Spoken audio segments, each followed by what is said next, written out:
आज हम जानेंगे गरुड़ पुराण के पहले अध्याय का वो रहस्य जो जीवन और मृत्यु के बीच छिपा है।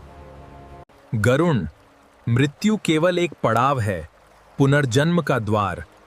आत्मा कभी नहीं मरती। प्रभु, मृत्यु के बाद क्या होता है? ये जीवन का क्रम है मेरे बच्चे, बस शुरुआत। भगवान विष्णु बोले, हे गरुड़, हर जीव अपने कर्मों का फल पाता है। जब किसी मनुष्य की मृत्यु होती है, उसकी आत्मा शरीर को छोड़ देती है। तभी यमदूत आते हैं और आत्मा को अपने साथ ले जाते हैं। आत्मा को ले जाया जाता है यमराज के दरबार में, जहां उसके कर्मों का न्याय होता है। जिन लोगों ने पाप किए होते हैं, उन्हें नरक की भयानक यातनाएं मिलती हैं, और जिन्होंने अच्छे कर्म किए होते हैं, वे स्वर्ग में सुख और शांति का अनुभव करते हैं।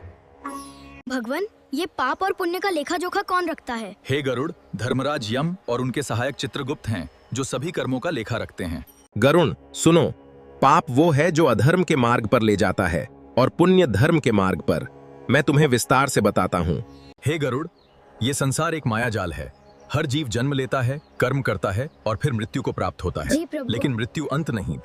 जब किसी मनुष्य की मृत्यु होती है, तब उसकी आत्मा शरीर को छोड़ देती है। फिर उसके कर्मों के अनुसार उसका मार्ग तय होता है। हर व्यक्ति के कर्मों का हिसाब रखा जाता है।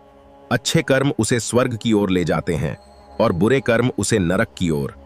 प्रभु, यह न्याय कौन करता है?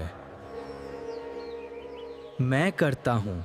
भगवान, मुझे बताएं, कौन मेरे कर्मों का लेखा जोखा रखता है? ये कार्य यमराज करते हैं। वे हर आत्मा के कर्मों का निर्णय करते हैं। नरक में वे आत्माएं जाती हैं जिन्होंने पाप किए होते हैं। वहां उन्हें अपने कर्मों का फल भुगतना पड़ता है, कभी आग में, कभी अंधकार में।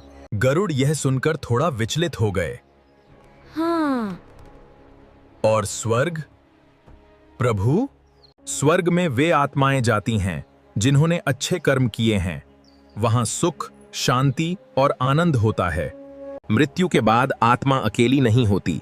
यमदूत उसे लेकर जाते हैं और रास्ते में उसे अपने कर्मों का अनुभव होता है। हाँ हे गरुड़, अगर मनुष्य सच्चे मन से भक्ति करे, धर्म का पालन करे और अच्छे कर्म करे, तो वह इस जन्म मरण के चक्र से मुक्त हो सकता है। मनुष्य को हमेशा सत्य बोलना चाहिए, दूसरों की मदद करनी चाहिए और ईश्वर का स्मरण करना चाहिए। जो ऐसा करता है, उसे मृत्यु का भय नहीं होता। प्रभु, आपका आशीर्वाद मुझे सबल करता है। मैं आपकी कृपा से धन्य हूँ।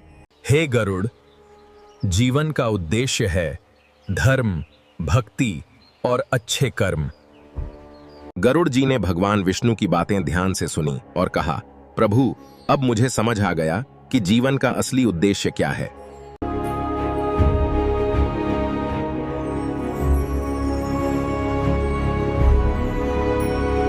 यही है जीवन का सच्चा उद्देश्य, धर्म, कर्म और भक्ति। हे मनुष्य, अगर ये वीडियो अच्छा लगा हो तो लाइक, सब्सक्राइब, शेयर और कमेंट करें। जय महागरुड़ पुराण की भाषा।